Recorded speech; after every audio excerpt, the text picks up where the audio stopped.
Друзі, доброго дня, 26 липня, центр Полтавщини. І дивіться, рішельє старим на 26 липня. Ягода, м'яка ягода. Набираю якраз. Цей кущик взагалі примерз. Навіть інші ті, що повідходили, то на цьому ще і пагонів жодних не було. І він дуже швидко стартанув. Ну, звісно, гронок майже немає, поганенький, але все ж таки кілька грон буде. Для дітвори посмакувати.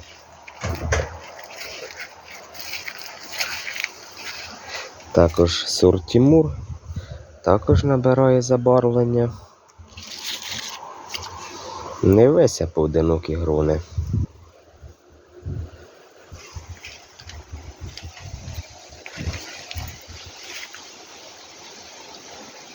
Якось так.